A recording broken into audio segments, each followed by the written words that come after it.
अब तो कोई भी जाए क्या फर्क पड़ना है जब कुछ गुंजाइश ही नहीं बची है नुकसान की। क्यों, आप तो ऐसे ही सोच रहे होंगे? नहीं मानक भाई कहते हैं ना कि अब तुम्हें गैर के दरबार में झुकना होगा, तुमने अपने कबीले से बगावत की। सच बात यह है, गुलाम नबी साहब हमारे वयोवृद्ध वरिष्ठ कांग्रेसी नेता हैं। और सच बात दूसरी यह है कि जो गुलाम नबी आजाद साहब के ऊपर आरोप लगते थे, जब गुलाम नबी आजाद साहब शुरुआत की राजनीति में थे, तो वही सारे के सारे आरोप लगा करके गुलाम नबी आजाद पार्टी छोड़े। मुझे आश्चर्य इस बात का नहीं कि उन्होंने पार्टी छोड़ी, मुझे आश्चर्य उनके पत्र की भाषा का है कि वो ये कहते हैं 5 पन्नों के पत्र में 1.5 पन्ने में उन्होंने लिखा है कि साहब मुझे क्या क्या पद कांग्रेस ने दिए, तो हमें बताने की आवश्यकता नहीं है कि हमने कार्यकर्ता को, अपनी कांग्रेस के कार्यकर्ता को कहां से कहां पहुंचाया, किस किस तरीके से, वो आपने भी बता दिया। और उसके बाद आदमी अगर कहे कि सीनियर कंसल्टेशन नहीं हो रहा था, कांग्रेस की ये पोजीशन, अरे भाई जो कांग्रेस की ये पोजीशन हुई है उसमें सारा का सारा कंसल्टेशन में एक महत्वपूर्ण भूमिका आप निभा रहे थे। आपने कहा राहुल गांधी जी ने पत्र वो फाड़ा, अध्यादेश फाड़ा, उसी समय पार्टी छोड़ देते। आपने कहा पार्टी में इस तरीके की गलत फैसले हो रहे थे, जिस वक्त गलत फैसले हो रहे थे आप पार्टी छोड़ देते। उस वक्त आपने पार्टी सिर्फ इसलिए नहीं छोड़ी कि आपके पास राज्यसभा थी पार्टी। अब पार्टी चूंकि राज्यसभा देने की स्थिति में नहीं है और आपको दिल्ली में मकान भी चाहिए, दुकान भी चाहिए और राज्यसभा भी चाहिए। अब हमारी तो मजबूरी है भाई, हम नहीं दे सकते। आज की डेट में अगर जब कांग्रेस मजबूत थी, कांग्रेस ने सबको सम्मान दिया। हमारे राजगुरु बैठे हुए हैं आचार्य प्रमोद कृष्णम जी, तमाम मुद्दों पर असहमति रहती है, लेकिन गुरु हैं तो गुरु हैं। सच बात है, इसमें कहीं कोई कहने की क्या बात पता नहीं। कितने दिन तक गुरु हैं ये भी आपके राजगुरु? नहीं, गुरु तो ये हमारे हमेशा रहेंगे। अरे ऐसे ही आप गुलाम नबी आजाद के बारे में भी कहते थे हमेशा, देख लीजिए क्या हो गया।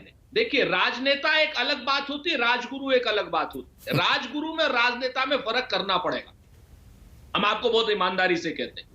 तो मेरा ये कहना है कि ये सारी की सारी चीजें सिर्फ एकमात्र एक अदद राज्यसभा के लिए अगर हो रही हैं, अच्छा, तो हमें राज्यसभा से दिल्ली में मकान।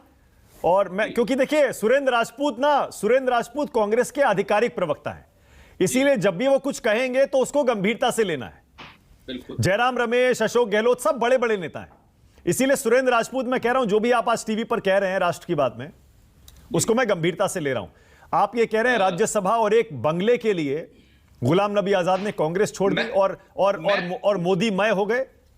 मैं फिर से कहता हूं, मैं मोदी मय हो गई ये मैं अभी नहीं कह सकता। ये जयराम रमेश ने लिखा है, इसलिए पूछ रहा हूं मैं। नहीं, जयराम रमेश जी ने लिखा, उनकी अपनी सूचनाएं हैं, अगर उन्होंने लिखा है तो बिल्कुल हो गए, बहुत साफ है। मैं ये कहता हूं कि एक मकान एक दुकान, आप एक राज्यसभा के लिए अगर आप दुकान कौन सी भाई? मकान तो मिलता है राज्यसभा में, दुकान कहां मिलती है? अरे भाई जम्मू कश्मीर की दुकान है, और क्या क्या बोलेंगे आप इसको? भाई कैप्टन अमरिंदर सिंह भी तो दुकान ही चलाने गए थे ना। आप बताइए कितने बड़े हमारे नेता थे, मुख्यमंत्री थे, आज की डेट में अपनी पार्टी बना करके पंजाब में क्या हाल कर दिया। मुझे सुरेंद्र राजपूत सही बताऊं, आज मुझे वाकई यकीन नहीं हो रहा कि कांग्रेस का इतना बड़ा नेता छोड़ गया और ऐसी चिट्ठी लिख गया, ऐसा ऐसा बोल गया। और आज देखिए आप टीवी पर बैठकर आप भी कैसे कैसे शब्दों का इस्तेमाल अपने उस नेता के लिए कर रहे हैं। ये हो क्या रहा है कांग्रेस में सुरेंद्र राजपूत, क्या हो रहा है ये? मानक भाई, हमें अफसोस है इस बात का कि जिस शख्स को हम बड़ा समझ रहे थे, कहते ना कि कैसे कैसे ऐसे वैसे हो गए और ऐसे वैसे कैसे कैसे हो गए, हमें अफसोस है इस बात का कि हमें उनके लिए कुछ कहना पड़ रहा है, लेकिन जब उन्हें लिखने में अफसोस नहीं हो रहा है, उन सारे फैसलों, जिस फैसले के जिम्मेवार वो स्वयं थे, जिन फैसलों में वो एक बड़ी महत्वपूर्ण राय रखते थे, जिन फैसलों को लेकर के हमेशा उनसे पूछा जाता था, आज तक आचार्य जी बैठे, पूछिए इनसे कि कब से वो सीडब्ल्यूसी के मेंबर है। हम तो भूल गए कब से सीडब्ल्यूसी के मेंबर है। विनोद अग्निहोत्री जी सा वरिष्ठ पत्रकार बैठा हुआ है, आप बत पूछिए। पर सिर्फ ये कहने से काम नहीं चलेगा सुरेंद्र राजपूत कि वो एक राज्यसभा के लिए और दिल्ली में बंगले के लिए और एक दुकान जिसे जम्मू कश्मीर आप कह रहे हैं उसके लिए चले गए। भाई आपके तो पूरे G23 बने हुए हैं ना, और 20-25 नेताओं के नाम तो मैंने गिना दिए, सिर्फ गुलाम नबी आजाद की बात नहीं है ये। क्या वजह है? कपिल सिब्बल गए अभी हाल में, उन्होंने किस लिए छोड़ा बताइए? मानक भाई देखिए, आज बहस कपिल सिब्बल पर नहीं है। मैं आपको बहुत जिम्मेवारी से एक दो बातें कहता हूं, आप स्वयं देखिए। मैं कहता हूं आपको मतांतर है, आपको क्या नाम न्यूज 24 से कोई दिक्कत है तो जिस दिन दिक्कत होगी उस दिन छोड़ दीजिएगा ना, या जब आप 10 साल बाद छोड़िएगा तब कहिएगा कि अनुराधा प्रसाद जी ने आज से 15 साल पहले मुझे तू कहा था। क्या मतलब है इस बात का? आप बात समझिए। आप अगर 15 साल पहले की बात को याद करेंगे और कहेंगे कि अनुराधा जी ने आपको यह कहा था उस वक्त, इसलिए मैं आज छोड़ रहा हूं, कोई मतलब है उस बात का? अनुराधा जी सुन रही है, सोच समझ के बोलिएगा। जी बिल्कुल देख रही है वो शो।